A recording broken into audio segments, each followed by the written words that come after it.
Boa noite, pessoal. Vamos lá começar mais uma live aqui hoje pelo Instagram. Eu sou o professor Kleber Victor Santos, professor de Biologia, professor de Educação Física, e sejam todos bem-vindos mais uma vez no nosso horário habitual, quarta-feira, 19 horas, aqui no Instagram, para mais uma live, nesse ciclo de lives que começamos desde o início da pandemia. E hoje nós temos, obrigado Vitor pela sua participação, pela participação da Lidiane, agradeço aqui pela presença de vocês, agora sim, para valer, esperando aqui a presença de nosso convidado nessa noite especial, professor Ézio Barros, esperando aqui você, meu querido, para a gente, obrigado Will pela sua presença, esperando aqui pela entrada do professor Ézio Barros para a gente dar início a essa live aqui, muito importante para todos nós e importante para aprendizado, para o nosso conhecimento e nosso fortalecimento também. Então, professor Ézio Barros, só lhe aguardando entrar na live para a gente iniciar, tá? Obrigado aí, Leandro Silva Nascimento.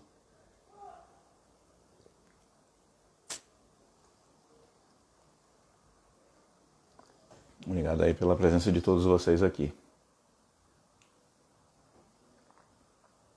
Então, 1 minuto para as 7 horas, vamos esperar aqui o professor Ézio. Professor Ézio, estamos aqui lhe aguardando já.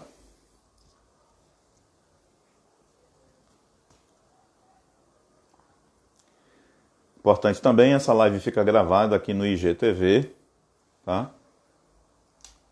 E também ficará disponível no YouTube, lá no nosso canal Kleber Victor Interdisciplinar, que tem vídeos todos os dias com conteúdos interdisciplinares, mais especificamente relacionados à biologia e à educação física, que são as áreas em que atuo. E todas as lives que estão acontecendo aqui no Instagram, elas estão sendo repostadas também na plataforma do YouTube, no canal Kleber Victor Interdisciplinar. Se você não conhece ainda o nosso trabalho, se você ainda não conhece esse canal, dá aquele like, compartilhe, faça os seus comentários, se inscreva no canal, toque lá no sininho das notificações e passe essa ideia adiante, porque há conteúdo novo lá disponível todos os dias. Então vamos lá, professor Ézio chegou, vamos lá iniciar a nossa live.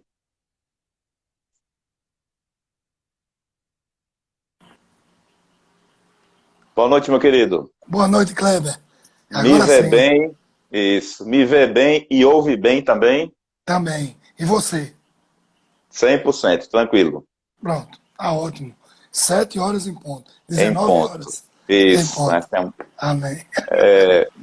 Boa noite a Então, todos. Eu vou apresentar a vocês o professor Ézio Barros. O isso. professor Ézio Barros, ele possui graduação em Geografia pela Universidade Federal da Paraíba, graduação em Direito pelo Centro Universitário de João Pessoa, mestrado em Ciências da Educação pela Universidade Tecnológica Intercontinental, atualmente radialista, Rádio Mangabeira FM, professor do Pronatec PB, professor da Academia de Comércio e Habitácio Pessoa, professor do Interativo Colégio Curso, professor do Colégio Classe A, professor do Colégio Questão de Inteligência, advogado, na Barros Advocacia, tem experiência na área de geografia com ênfase em geoeconomia e ministração de palestras, autor de 5 livros, Elementos Básicos da Geoeconomia Global, 2005, Geoeconomia Contemporânea, 2007, Geoeconomia de Novos Mercados, 2011, 515 anos do Brasil, a saga geoeconômica, 2015, e o seu lançamento mais recente, que foi ano passado, 2019, O Mito Nordeste, o mito do fracasso. Então, esse é o professor Ézio Barros. Aqui, um resumo do currículo Lattes dessa grande figuraça que nós estamos aqui de frente para ela. E um professor atuante, uma figura importante na nossa cidade, por que não dizer para o Estado e por que não dizer para o Brasil, tanto na educação como na advocacia. Mas é como eu digo a ele sempre, nos momentos que a gente tem a oportunidade de conversar, que ele é um advogado apaixonado pela educação e por ser professor, e não o contrário. Em muitas das suas atuações profissionais como advogado, ele também continua com esse mesmo ímpeto e com esse mesmo profissionalismo com que ele atua na sala de aula e nas escolas. Então, seja bem-vindo, professor Ézio, e eu faço uma pergunta básica para todos os meus convidados e deixo eles à vontade para falar sobre o seu tema durante 30 minutos, que eu começo a contar a partir de agora, para que no tempo restante, já que a ferramenta é muito rápida, a gente possa responder as perguntas das pessoas que já estão chegando aqui. Então, eu já introduzi aqui o professor Ézio Barros, mas aí eu faço aquela pergunta que eu faço a todos os convidados. Quem é, para você, Ézio Barros? Ah, Kleber. Boa noite, Kleber. Boa noite aos ouvintes, ao pessoal que está chegando aí. Eu já vi alguns. Sejam bem-vindos a esse momento com o meu querido Kleber, uma potência na biologia, na educação física. Eu ficaria um bom tempo aqui discutindo, falando do currículo desse meu amigo. Mas, gente, Ézio Barros é um sonhador. É um cara que acredita que o mundo pode sempre melhorar. O educador, na grande maioria das vezes, ele corre atrás desse sonho de melhorar a vida das pessoas. Nem sempre ele consegue chegar ao resultado, porque educação, assim como justiça, assim como algumas filosofias, eu posso até falar em comunismo como uma utopia, aquela sociedade em que os problemas não são mais coletivizados, as pessoas superam as suas necessidades e passam a viver em busca do amor, da fraternidade, da solidariedade, assim, uma ideia sustentável. Porque o que acontece é que o mundo ele não tem mais um norte coletivo. O mundo ele caminhou por um modelo de sociedade em que é cada um por si. Então nós temos quase que uma briga de todo mundo contra todo mundo. Essa ideia do mercado, essa ideia de concorrer, de levar vantagem, de vencer. Isso é muito assim, um contrassenso com a história da humanidade.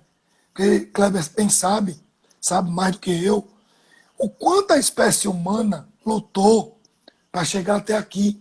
Quanto foi difícil aqueles primórdios da humanização. Eu não estou nem falando de teoria de evolução, mas dizendo assim, numa pegada evolucionista, o homem chegar a ser o que ele é hoje. Então, imagine tanto tempo lutando para construir uma sociedade, uma ideia de mundo mais fraterno e se perpetuar enquanto espécie, e de repente ter esses entreveros, que são esses modelos de sociedade. É como se o homem tivesse se perdido, Kleber, pelo meio do caminho, sabe? E aí aflorou o quê? Aflorou ganância, aflorou ódio, aflorou rancor, aflorou perversidade. E tanta coisa apareceu nesse meio tempo. Eu estou filosofando um pouco para a gente entrar no pragmatismo, que eu vejo um pouco o mundo sem um rumo para o futuro, porque o assunto da gente é sustentabilidade e o futuro. E a gente vai botar João Pessoa no meio. Só que vamos raciocinar. Sustentabilidade é hoje a temática mais discutida do planeta. Não existe uma temática mais falada do que sustentabilidade, que é justamente refletir sobre o meio ambiente, sobre a vida em sociedade no bioma, nos biomas. Então, se a gente for parar para analisar, o homem está fazendo tudo errado. Ele não está conseguindo entender o seu papel de perpetuador da sua espécie, enquanto categoria, enquanto ser vivo. E isso está gerando um conflito nessa geração. Essa geração ela não conseguiu entender o papel dela nessa construção de um futuro. Porque eu acredito que nós estamos aqui de passagem, né, Kleber? Nós estamos aqui numa passagem. E o que vai valer é a nossa história. É o que foi construído. O legado, né? O legado. O legado. Eu penso nisso. Que o legado ele é mais importante do que a conta bancária. Do que o que você deixou financeiramente falando.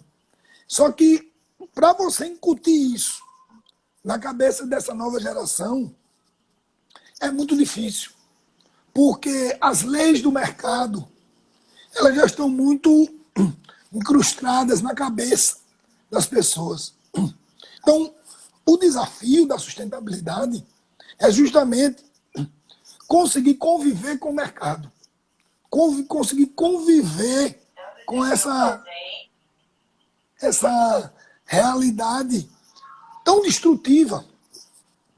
Eu hoje faço parte do Rede, um partido político que discute sustentabilidade. É mais ideológica a minha filiação do que mesmo partidária. Eu quero fazer parte de alguém de algum ente que discuta isso. Tem outros partidos, tem ONGs, mas assim, eu vejo que a gente precisa participar. Participar mesmo que de forma indireta. Nós, professores, temos uma responsabilidade muito grande de puxar a discussão. Enquanto político, é maior ainda, porque vai ter que dirimir, vai ter que gerir, vai ter que assinar, vai ter que colocar em prática. Então aqui nós dois, Kleber é biólogo, eu geógrafo, nós temos uma noção boa de sustentabilidade, mas o desafio é muito grande, né, Kleber? Porque gigantesco. Gigantesco.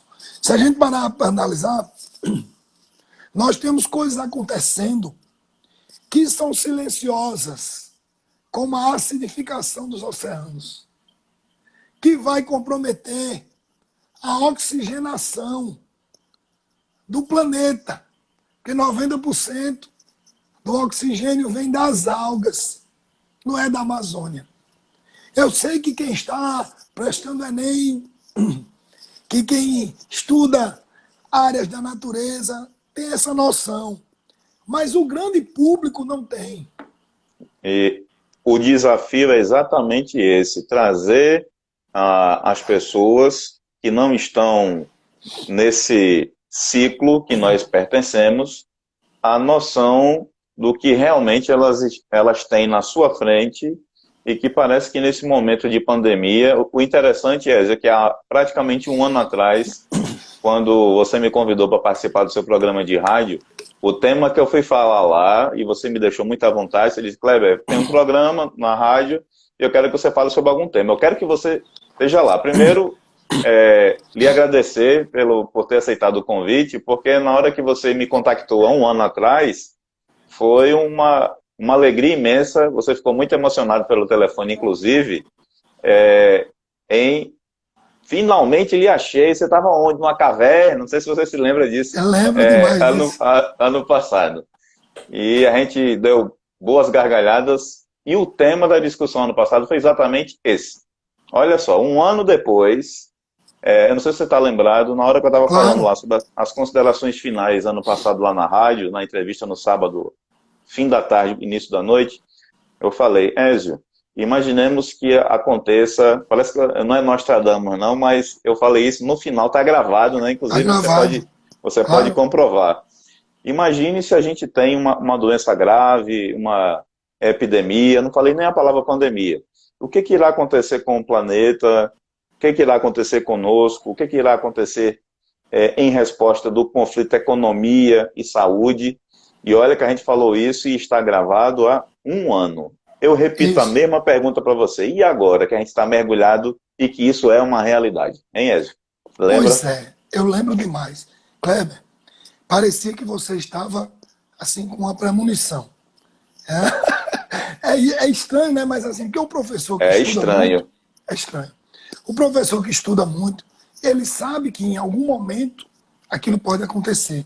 Pelos desequilíbrios ecológicos. Nós temos uma praga de gafanhoto vindo aí, que Uhum. está no Rio Grande do Sul, assim, Argentina, Rio Grande do Sul, e que pode, se as correntes de ar permitirem, eles chegarem aqui. Mas isso já aconteceu? Já. É bíblico? É. Mas existe uma explicação dentro da sustentabilidade, que é o desequilíbrio ecológico, que está acontecendo em todos os nichos. Está acontecendo em todo lugar. Encontraram um jacaré na subida do Carrefour nos bancários, por 3 metros. A gente fica assim se perguntando, bom, o que é isso? Desequilíbrio, cara. A mata do buraquinho é ali. E é uma reserva, mas ela é aviltada. Então, a gente tem que começar a raciocinar que os erros eles são sucessivos e eles não estão no único lugar. Tem uma Os- estação de tratamento de água lá dentro, né? Uma coisa Exatamente. assim, se ela é uma APP, né, uma área de Isso. preservação permanente, teoricamente, em tese, não era para ter uma estação de tratamento de água, mesmo com as melhores das intenções, lá Isso. num ambiente como esse. Habitantes lá dentro, não sei se as pessoas conhecem, como a gente conhece o Jardim Botânico Benjamin Maranhão, que é assim que ele é chamado hoje. Isso. Existe praticamente um condomínio lá dentro, de pessoas que convivem lá dentro, gerando muito lixo, inclusive, né, que é uma outra Exatamente. preocupação das nascentes, daquele manancial ali, Exatamente. e O Rio fica por isso Jaguaribe, mesmo, né? o Rio Isso, Jaguaribe nasce ali, é, né? E corta João Pessoa todinho. toda. Assim, é bom a gente, Kleber, conversar, porque botar a nossa cidade, que está em pauta no ano de Uhum. eleições, no ano de eleição municipal, dentro da sustentabilidade, porque não existe um problema só micro. Ele é macro e micro ao mesmo tempo. A gente tem o global e o local se degladiando o tempo inteiro. As pessoas só se dão conta quando percebem que a rede social ela linka você com o mundo todo. Mas, gente, Isso. nós estamos aí com problemas atmosféricos que, veja, nós tivemos seca em São Paulo em 2015, não foi? Por conta do desmatamento da Amazônia. E aí diminuiu os rios voadores, que era aquela massa de rio que evaporava e batia na Cordilheira dos Andes e ia em direção ao Sudeste. Uma lógica que para muita gente não faz sentido, mas quando você começa a estudar um pouco mais, você vê que é a teoria de Gaia, a tese de Gaia. Está todo mundo entrelaçado, Todo mundo depende de todo mundo, né? todo mundo. Então, o entendimento sustentável, ele precisa ser discutido e é coisa recente. A primeira conferência foi em 1972, Estocolmo. Olha como é recente, gente. Não tem nem 50 anos que a humanidade resolveu, decidiu pensar sobre. É muito recente. Então, nós estamos agora sofrendo as mazelas, as consequências da insanidade do capital, que resolveu fazer o progresso a todo custo. E, claro, eu não posso dizer que o lado farmacêutico, o lado medicamentológico não melhorou. Claro que vacinas foram inventadas, remédios foram inventados, nós melhoramos transportes, comunicação, A época iluminação, da né? Claro, medicina a época da medicina sanitarista, ela fez com que a gente chegasse, inclusive, no século XXI, a estar com uma qualidade de vida e uma perspectiva de vida para a espécie humana muito maior do que no século XIX e no século XX, sem sombra de dúvidas, né? mas o pensamento não era sustentável. Uhum. Não se tinha consciência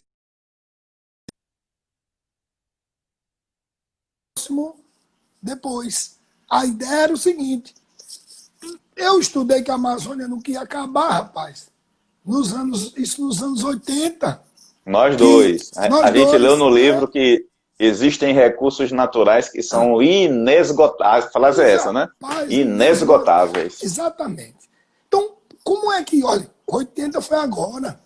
É. Então, imagina, século 18, 19, sem visão sustentável, só a ideia de transformar, segunda natureza, e progresso, fumaça, asfalto, plástico, borracha. A conta está chegando. O Período preço, de guerras, o entre guerras, todos os procedimentos de revoluções industriais, que não foi só uma, né? Inclusive isso. agora na pandemia a gente está vivendo uma outra. Tem autores que dizem, eu não sei se você concorda, e se discorda é importante também falar, que nós estamos vivendo 3 revoluções industriais agora na época da pandemia. Não sei se você já ouviu falar desse conceito. Tô Está me aí, ouvindo? tô ouvindo. Tá me ouvindo? Estou ouvindo, estou. Pronto, então. Eu, foi muito bom você ter falado nas entreguerras, assim, evoluiu muito tecnologicamente, mas veja, não tinha consciência sustentável e as pessoas estavam produzindo loucamente. Isso tudo bem, é compreensível. Mas a conta chegou. E agora, os desequilíbrios eles são em escala global. Uhum. E também são em escala local. Porque João Pessoa não é uma cidade sustentável, não é. João Pessoa é desequilibrada. João Pessoa não pode chover. João Pessoa alaga. Eu até fiz um vídeo sobre isso. Se João Pessoa é a terceira cidade, terceira capital do Brasil em saneamento básico pelo Trata Brasil, como é que alaga quando chove? Não pode chover que alaga em todo canto. Quer dizer, isso não é sustentável. Porque sustentabilidade é você trabalhar entendendo que precisa conservar e colocar esse recurso para as próximas gerações. Tem que entender assim. Não adianta fazer só para assim, marketing. Porque o que acontece, ó, eu posso levantar muitas polêmicas aqui. O nosso litoral ele é belíssimo e poluído. A balneabilidade das praias de João Pessoa é questionável. João Pessoa tem praias extremamente poluídas. Manaíra, as empresas colocam esgotamento no mar. E isso, no plano diretor dos anos 70, a visão não era sustentável. Houve o quê? Ó? Permissividade.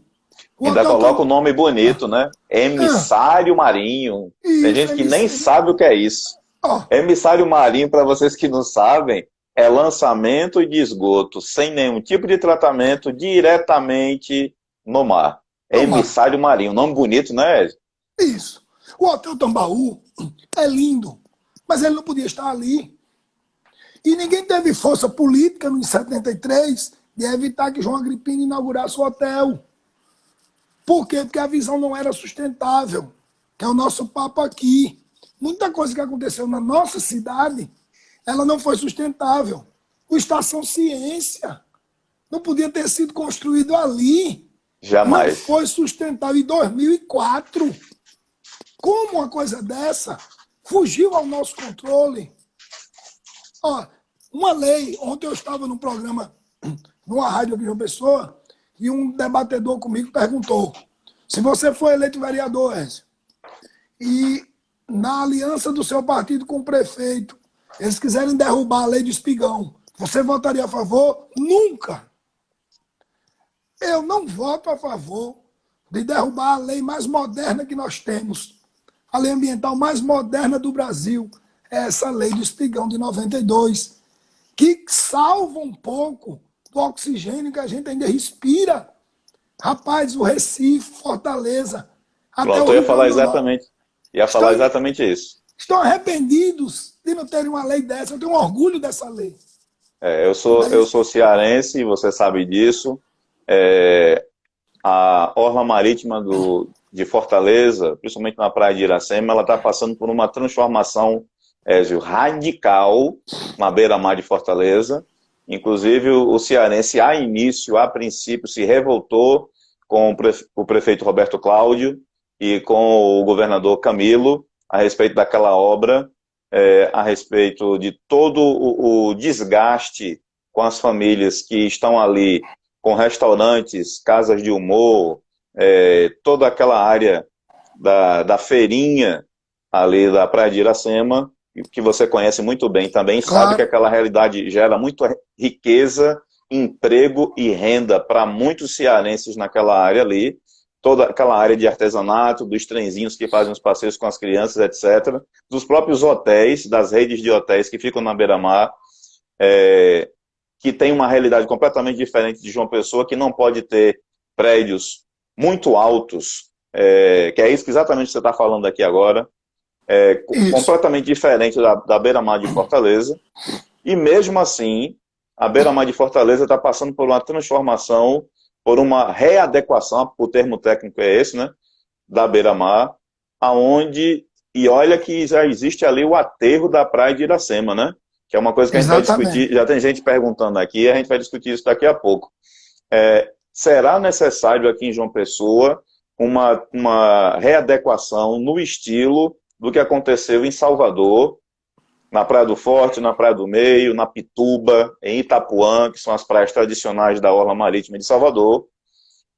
Uma readequação, como está acontecendo agora na cidade de Fortaleza, no Ceará, uma coisa muito parecida, Ezo, muito semelhante, vai ter que acontecer em toda a extensão da nossa orla aqui, senão realmente nós estamos perdidos, viu? Rapaz, e a transgressão marinha, ela é natural. É natural. Isso tem a ver com assim, a questão do posicionamento do planeta, a questão de insolação, dos movimentos da Terra. Então, há momentos em que, tudo bem, existe o aquecimento global, claro que o Sim, aquecimento global é realidade, mas de tantos em tantos mil anos existe esse avanço e esse recuo do mar. A gente sabe disso. Mas o problema é que não foi pensado com sustentabilidade. Algumas atitudes, porque isso é um conhecimento relativamente novo, de 40, 50 anos, e que a a gente pode dizer que é um sociedade conhecimento jovem mesmo, é tá jovem, perfeito. né? É jovem. E como isso não é. Começou a ser discutido agora nas escolas, de uns 10, 12 anos para cá, nós ainda não temos uma mentalidade de gestores formada para trabalhar em prol da sustentabilidade. Então, o cara que é político, ele é sexagenário, provavelmente ele não teve essa formação. Ó, e isso, se a gente analisar, ó, eu quando fiz direito, não existia direito ambiental, eu fiz especialização depois. Na grade curricular não tinha. Que hoje, Entendeu? inclusive, Hoje é uma das tem. áreas que mais cresce no direito no mundo, uma das áreas do direito internacional, além das relações internacionais, é o direito ambiental, né? Porque ele diz respeito Exatamente. a nós mesmos, né? Isso. Não tinha. E é um conhecimento novo. Eu quero dizer assim, que a conta chegou.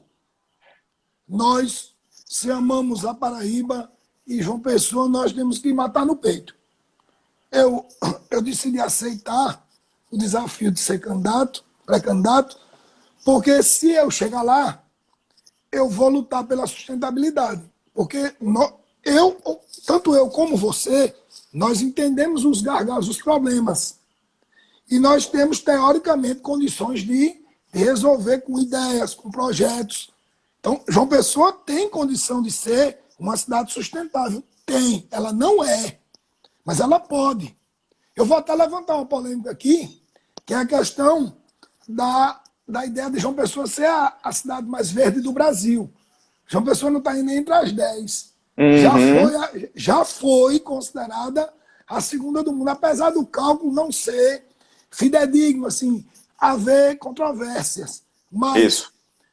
João Pessoa estava entre as mais verdes do Brasil. E o que aconteceu? Isso foi abandonado como marketing.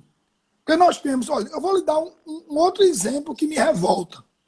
A Ponta dos Seixas, a ponta do Seixas, o pontal, a areia, que não é o farol, não. Muita gente pensa que é o farol, né? Não, não é. É o pontal. O pontal é um mosqueiro, gente. O lugar mais importante, o extremo de um continente. Quando você vai lá nas Seixas, você não vê infraestrutura nenhuma que traga o turista para ele dizer assim, meu Deus, vou tirar uma selfie aqui, porque eu estou no ponto mais oriental de um continente. Sem querer lhe interromper, vamos comparar com o Marco Zero, lá em Pernambuco, lá em Recife. Exatamente. Existe uma coisa muito simples no Marco Zero, que é exatamente a orientação da Rosa dos Ventos no solo, uma estrutura muito simples, chega a ser bucólico a estrutura que é construída lá no Marco Zero, com todo um projeto de restauração e de valorização do centro histórico da cidade do Recife, embora o Recife também tenha seus problemas de sustentabilidade em relação à destruição de toda a área de manguezal que compreende os bairros de Boa Viagem, de Parnabirim, de Casa Forte, do próprio centro da cidade, né, da própria construção do porto do Recife. Mesmo assim, está lá. Quem chegar no Recife sabe onde é o Marco Zero. Ó, aqui é o Marco Zero da cidade. E está lá o nome. O pernambucano, ele tem orgulho de ser pernambucano. Eu vou fazer uma pergunta polêmica aqui, tá certo? Me permita. Faça, o paraibano tem vergonha de ser paraibano, Ezio? Olha, o paraibano ele ainda não entendeu o que é ser paraibano. Ah, tá. Entende? Ele não tem consciência do que a Paraíba pode representar no Brasil e no mundo. Sim. Mas dentro da Paraíba existe uma cidade que já começou a fazer isso na frente da gente, que é Campina Grande. Uhum. O campinense, ele consegue fazer valer a sua topofilia, o seu amor à sua terra natal. Sim. Ele consegue fazer muito mais do que a gente aqui. Eu até, em alguns momentos, falo isso, que João Pessoa ela é ofuscada por Recife e por Campina Grande, em alguns momentos. Mas por quê? Porque existe isso que você falou. O recifense, o pernambucano, o campinense, eles têm orgulho, eles procuram ter orgulho, eles procuram desenvolver o que aquele lugar tem de potencial.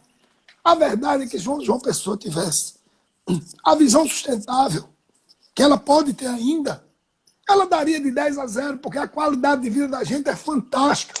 Ninguém tem um ar desse. Ninguém tem a segunda maior reserva de Mata Atlântica do Brasil a 20 minutos de qualquer bairro. Isso. Não é isso? Nós poderíamos ter uma qualidade de vida maravilhosa se a visão ela fosse sustentável. Eu sei disso e sei que você sabe, Kleber, mas que a gente precisa conversar. Essa live, o assunto é fantástico, porque ela discute sustentabilidade e o futuro. E a gente precisa de um futuro aqui. Agora. João Pessoa agora. Então, é muito importante que os meninos que estão aí nos assistindo, ou nos ouvindo, que eles entendam que a gente tem essa preocupação de viver em João Pessoa e melhorar João Pessoa. A gente não está aqui a passeio. João Pessoa fica num corredor. Mas as pessoas não entendem uma coisa. Corredor nem sempre é negativo. Exatamente. Porque o corredor, ele liga extremos. Ele é passagem obrigatória. Ele é um Carrefour, né? O significado francês de Carrefour é passagem obrigatória. Para você passagem ir Natal, obrigatória. Se você está em Pernambuco e quer ir para Natal, você tem que passar por aqui. Tem que passar por aqui. E aqui você vai fazer o quê? Como é que a gente prende pessoas aqui? Essa é a discussão. E ela pode ser sustentável, Kleber. Não é isso, meu amigo? Eu sei que pode. E eu acho que a gente tem que lutar por isso. Porque João Pessoa tem condições de ter uma área verde. Olha, só em ser a mais verde do Brasil já atraria turismo para cá. A gente tem mais de 3.000 terrenos baldios públicos que não estão sendo, praticamente só estão juntando lixo, porque a nossa gestão não tem um entendimento sustentável. É melhor trabalhar um shopping do que a agroecologia urbana.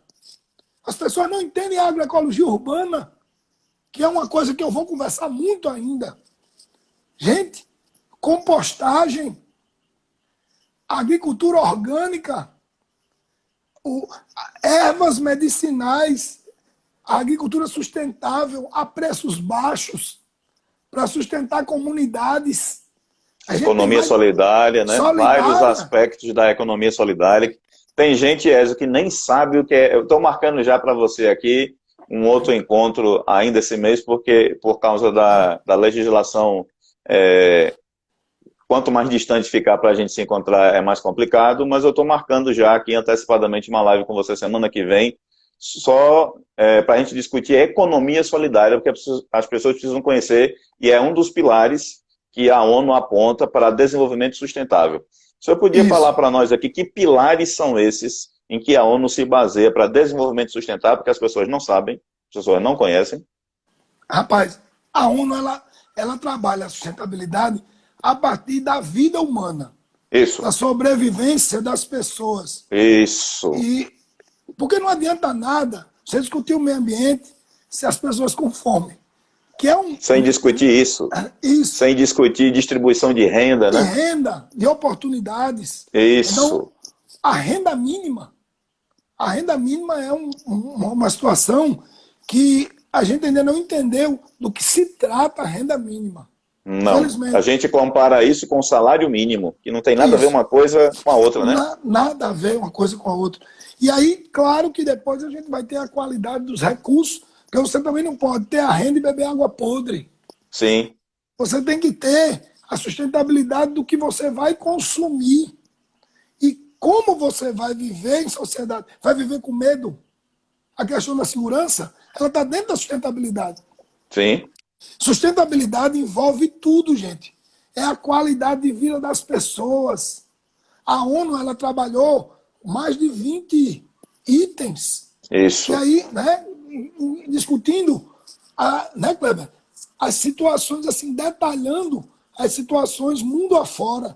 Mas começa trabalhando o quê? A qualidade de vida, a renda.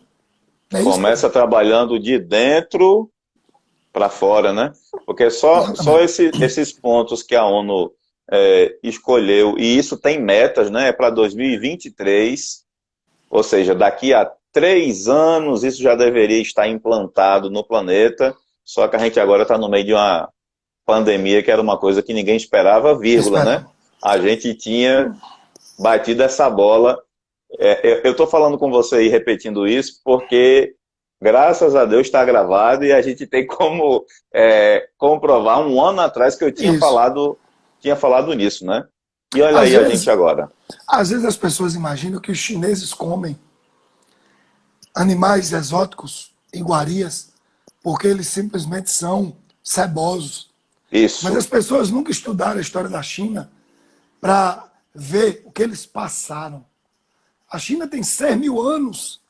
A China é mais antiga que a Europa e passou por dinastias e massacres.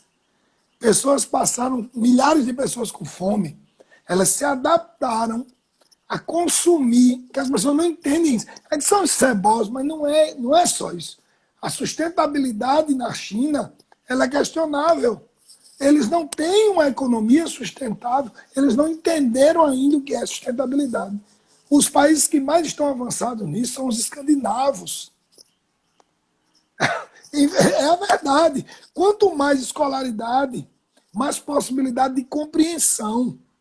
Os chineses ficam afastados do mundo pela linguagem e pela cultura, gente. A cultura, o mandarim, é uma minoria que sabe falar.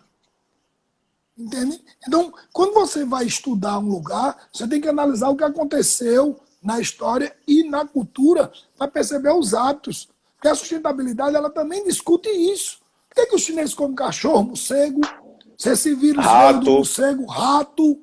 Como é? Porque é gostoso. Escorpiões, baratas, serpentes. Isso. Né? Sabe o que uma pessoa disse a mim uma vez? Se eu comer, eu vomito.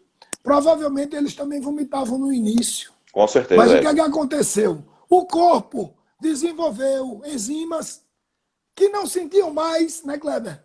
Aquele... Não é isso mesmo? E aí passou a ter... Eles têm uma resistência de olfato e de paladar ao inseto, ao bicho, que nós não temos. Mas a gente não Exatamente. pode. É isso. Eu acho que, biologicamente, eu consigo ver essa explicação. Mas muita gente são cebosos, miseráveis, porque a discussão não é sustentável. A sustentabilidade, ela toca nesses pontos. Para a China, porque o chinês come porcaria, porque a criança come lixo aqui no Brasil. Será que ela não se infecta, não? Mas isso ninguém discute, né? Porque são os invisíveis aos olhos lá dentro da sustentabilidade, né, Kleber? Rapaz, Sem sombra de dúvida. É muita É muita coisa. Primeiro, obrigado pela brilhante explanação. Já lhe convidando, semana que vem a gente vai marcar aqui para discutir esses 20 pontos da ONU e a respeito de economia solidária, porque é importante as pessoas saberem. E outra coisa, é importante saber que é possível. Não é somente importante conhecer, é importante conhecer e saber que é possível. É possível. Vamos lá para a segunda parte, a parte das perguntas.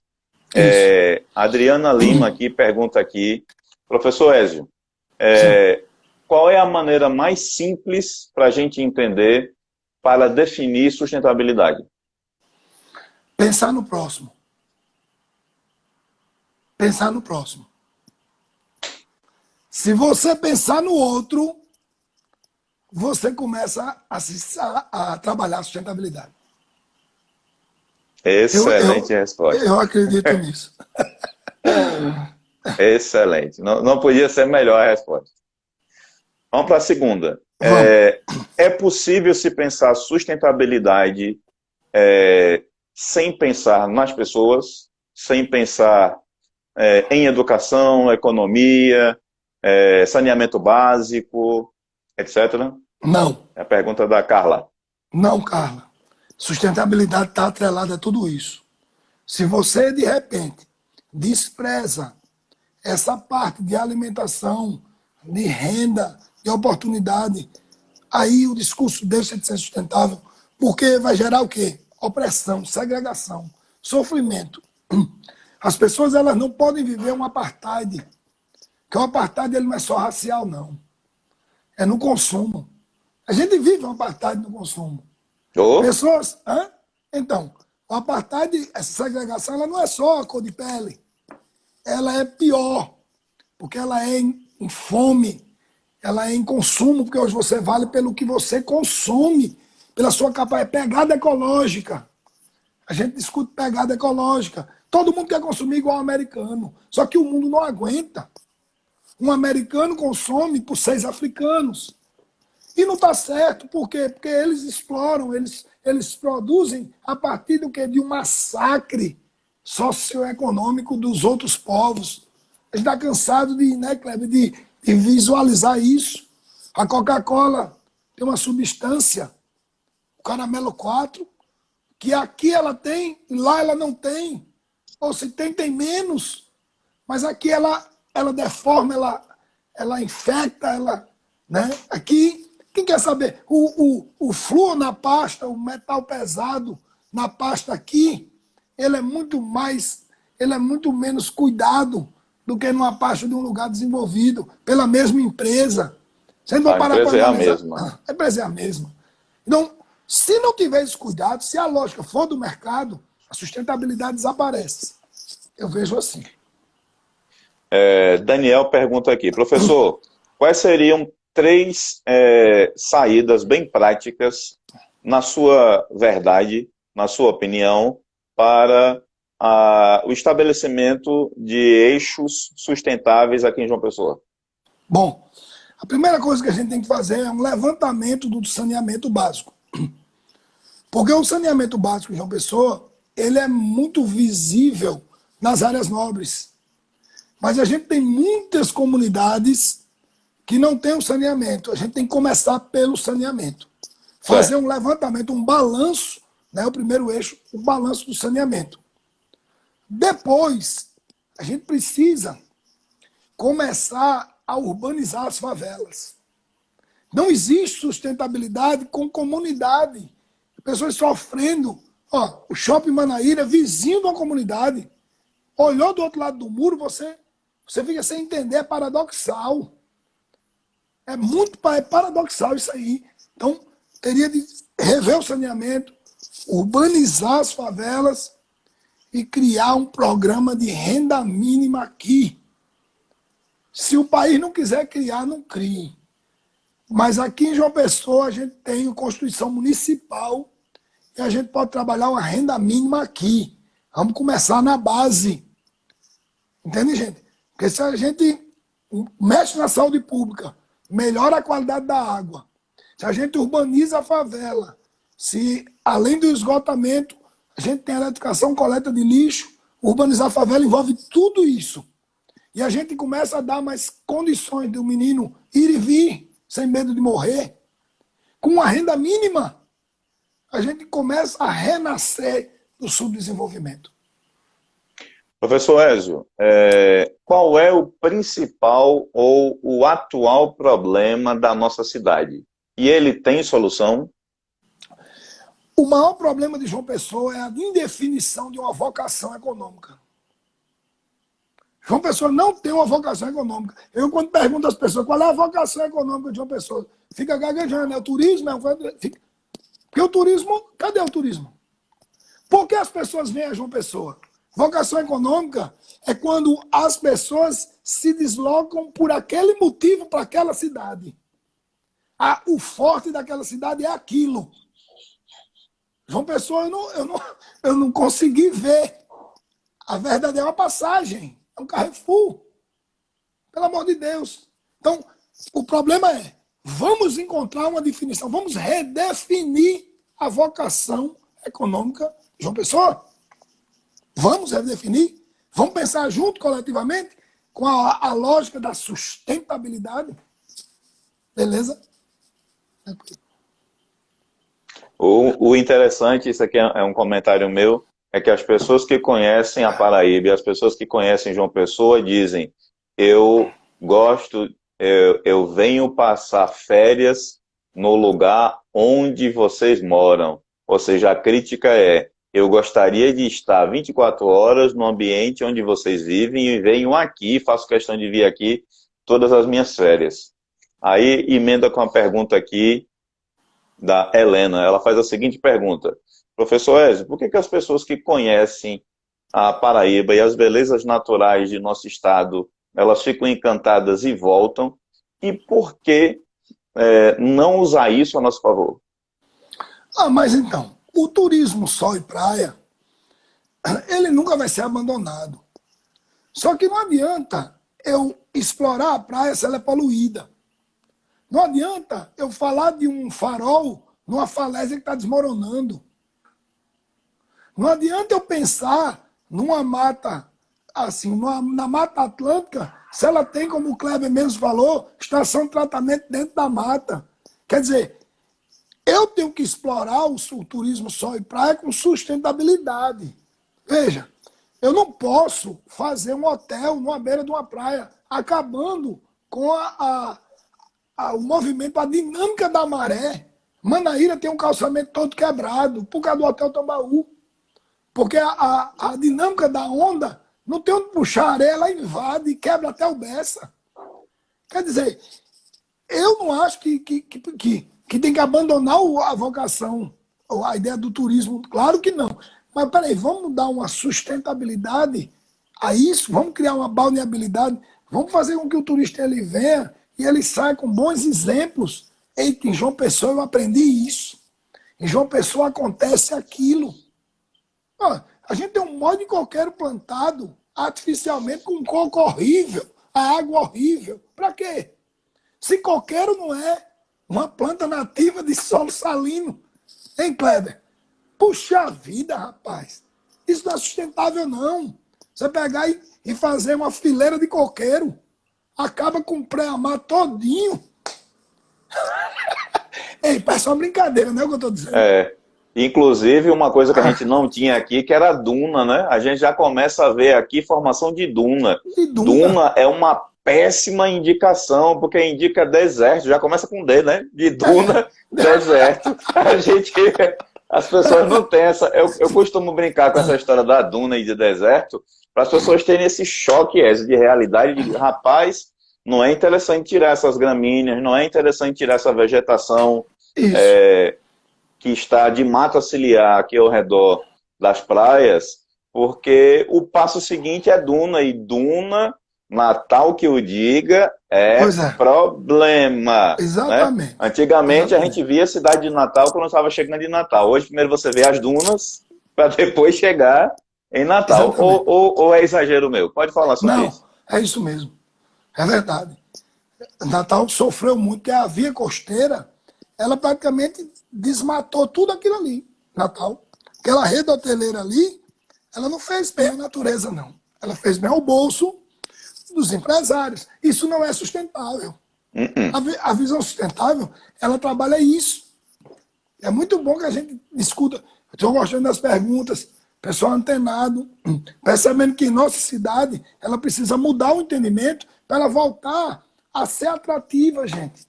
João Pessoa não pode ficar nisso, uma passagem, uma capital sem graça. Não pode, João Pessoa é muito bonita. É uma cidade que tem um verde, tem uma qualidade de ar, que tem condição de você fazer um lazer maravilhoso, de você pedalar, andar de skate. Tem, mas não conseguimos por quê? Porque João Pessoa não é uma cidade segura, não é uma cidade iluminada, não é uma cidade que tem um trânsito bem planejado, não é. Não temos mobilidade urbana. Vocês sabem que eu não estou blefando. Você tem que andar de carro de uma pessoa, senão você não chega. Ou E tu, não, de moto, né? De carro de já não dá moto, mais. de De moto, moto. talvez você até nem chegue, né? É, Por tem conta isso de também, toda... né? Eu até debati a questão dos estacionamentos verticais, que é uma Sim. outra possibilidade em alguns lugares. Eu até tenho umas propostas sobre isso, de estacionamento vertical, mas tudo dentro da lógica da sustentabilidade. Sustentabilidade. Isso. Professor, como sustentabilidade e as pessoas. Deixa eu ver aqui a pergunta novamente. Que as perguntas vão subindo, a gente vai perdendo aqui. Sim. Como sustentabilidade e as pessoas pode ser também, inclusive, economicamente interessante para a cidade? Essa relação pessoas, economia, sustentabilidade. Isso. É a Olha, pergunta do Eduardo. Eduardo, vamos raciocinar. Se João Pessoa volta a ser a cidade mais verde do Brasil, você concorda comigo que o turismo, esse tipo de turismo, ele cresce e que a rede hoteleira vai poder vender isso? Se a gente tem um ponto mais oriental do continente, revitalizado, dentro da lógica sustentável, onde o cara vai conseguir consumir uma culinária local, onde ele vai ter acesso à cultura regional de qualidade e empreendimentos sustentáveis, sem degradar. Você concorda que o cara vem, tira a foto, conhece, volta e divulga? Se nós temos aqui uma Mata Atlântica preservada, segunda reserva do Brasil, se o cara vem aqui conhecer isso e ele percebe que é preservado, que é conservado, que as pessoas têm assim, o maior carinho por isso. Estou falando numa visão natural, numa visão social, que existe uma mobilidade, que as pessoas respeitam a faixa de pedestre, que as calçadas têm acessibilidade, que as energias renováveis estão começando a chegar nas casas das pessoas, que a gente está começando a entender o que é reuso de água, está começando a trabalhar a energia renovável, a solar, a eólica, a cidade. Claro que isso não é uma atitude de uma pessoa, isso é uma questão de gestão.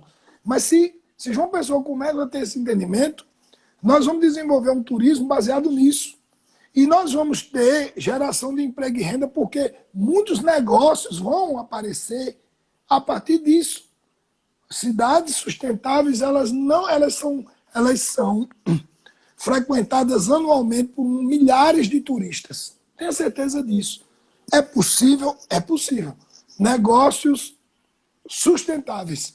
Que a João Pessoa tem uma culinária muito boa.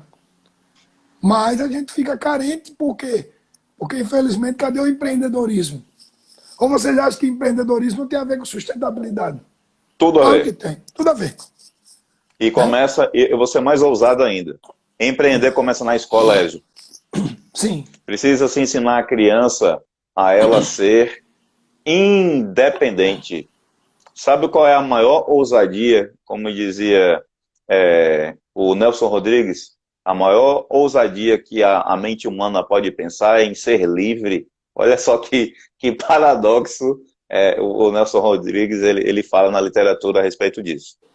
O e a papo está maior muito escra... legal, muito Rapaz, interessante, mas o tempo, ó, tá indo embora. vamos embora. Eu faço essa pergunta a todos e a gente vai ter essa oportunidade de se encontrar semana que vem novamente para discutir mais profundamente a economia solidária e aqueles 20 pontos de sustentabilidade da ONU que são importantes as pessoas conhecerem. Eu acho que as pessoas ainda não conhecem.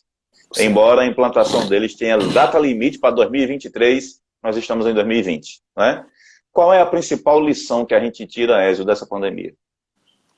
Essa é É a minha que, pergunta, tá? eu vou te dizer, é que o público e o privado, eles precisam se envolver pela coletividade. A gente tem que esquecer um pouco essa dicotomia do meu e do teu em prol do próximo. A lição é essa, que todo mundo precisou de todo mundo. Né? Ninguém pode ficar como uma ilha. A verdade, as pessoas viram que, mais do que nunca, todos são necessários numa hora dessa. Profissionais como entregadores passaram a ser os profissionais mais importantes do país durante um mês. Quando o lockdown começou a acontecer, as pessoas não podiam mais frequentar restaurante, muitas não tinham como se deslocar, elas passaram a depender do quê? Dos entregadores. Então, pessoas que às vezes você nem olhava, porque para muitos é um entregador invisível. Ele passou a ser uma pessoa muito respeitada. Quer dizer, são lições, né? Está dentro da economia solidária, claro. Mas eu respondo assim, cara. Eu vi isso. Eu vi que, independente de público e privado, é a rede hospitalar. Se o hospital é grande ou é pequeno, não importa. Não importa. Todos agora estão enfrentando o mesmo problema. E mais, não existe classe social para a pandemia. Pega o rico, pega o pobre, pega o preto, pega o branco, pega o amarelo. Não é isso? Homem, Então, mulher, mulher, criança. criança, idoso, todo mundo. Exatamente. Ezio, para a gente encerrar, para poder a ferramenta não ser deselegante com a gente e cortar, porque ela é assim, né? Você sabe Sim, como é. isso. O que mais impactou você nesse momento que a gente está vivendo agora? O Opa, que mais. desculpa. O que mais ele impactou? A arrogância de alguns. A arrogância de alguns líderes que não se sensibilizaram com a dor das pessoas, que brincaram com uma situação tão séria. Eu vou falar em Donald Trump e quem quiser fazer analogia que faça. Mas aquilo me chocou muito. Porque você tem que analisar em que posição você está para poder falar e agir. Aquilo foi chocante. Me indignou um pouco. Eu imaginei que ele fosse mais humano. Que nessas horas você vê quem é humano e quem não é. A desumanização daqui. Que nível ela chega? Tenho que dizer, né? Sei bem que Nietzsche já dizia que, na verdade, o ser humano ele tem como natureza básica ser realmente desumano. Né? Nietzsche já dizia Pois isso, é. né? Infelizmente. Mas eu faço, assim como eu abro a live com uma pergunta, eu encerro ela sempre com uma outra pergunta para todos que vêm aqui conversar comigo, que é, eu agradeço já a você pela sua disponibilidade, você topou de pronto, a gente se eita, a live vai cair, mas a gente retoma só para você concluir, tá ok? Aí eu vou Tudo deixar a bem. pergunta no ar e você responde. Tá. Existe ainda esperança? Então a gente volta para esse princípio aqui, a gente vai encerrando, faltam 10 segundos, E a gente vai encerrando a live por aqui e a gente volta na reabertura para a gente falar sobre isso. Tá ok? Tudo bem. Tá. Então, gente, eu